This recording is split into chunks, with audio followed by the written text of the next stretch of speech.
नमस्कार, इसका India TV में आप सभी का स्वागत है और मैं हूँ आपके साथ भारती लूधी। आइए बढ़ते हैं खबरों की ओर।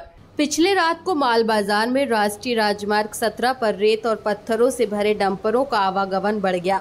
इसके बाद स्थानीय लोगों ने माल बाजार कस्बे में पंजाब नेशनल बैंक के सामने राष्ट्रीय राजमार्ग पर डंपर रोककर विरोध प्रदर्शन शुरू कर दिया।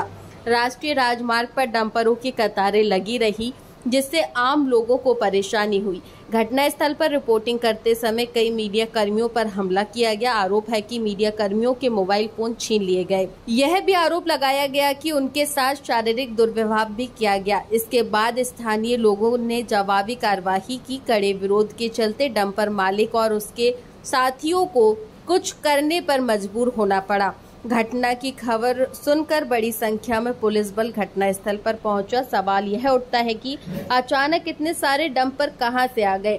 डुआर्स रोड पर डंपरों की धमा चौकड़ी से आम जनता परेशान।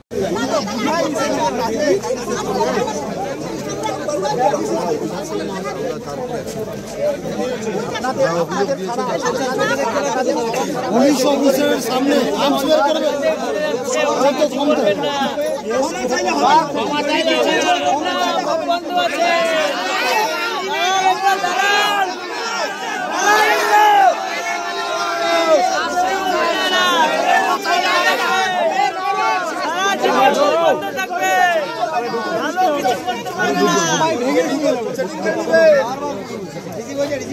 সেটিং করলে বলেন, আমরা সবাই মিলে দিচ্ছি। এখানে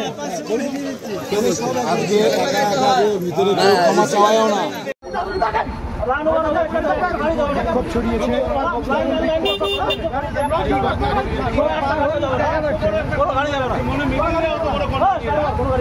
আমরা রাস্তা পার হতে পারছি না, গাড়ি ঘুরাতে পারছি, বাইক নিয়ে পাশে আসবো সেটা আসতে পারছি না। এত বড় কনভয় কোনোদিন হতে পারে?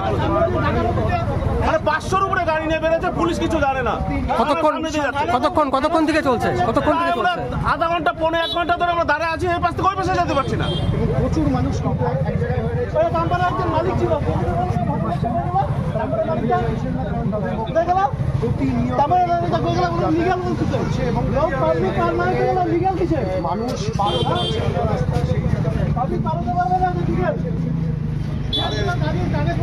পুলিশ জানে তো, আগে জানে তো এরকম টাইমে গাড়ি যাবে, কেউ রাস্তার দুই পাশে আসবেন না। একটা ইঞ্চি জায়গা ছাড়তেছে না, একটা ইঞ্চি জায়গা রাস্তা পারই করতে পারছে না। ওই পাশে কখন থেকে ফ্যামিলি এসে দাঁড়া আছে, এই পাশে আসতেই পারছে না। এক বিন্দু জায়গা ছাড়ছে না, এক বিন্দু জায়গা ছাড়ছে না। এতগুলো গাড়ি এখনো মনে দাঁড়ায় আছে, আর কত সময় আশ্চর্য হয়ে যাচ্ছে।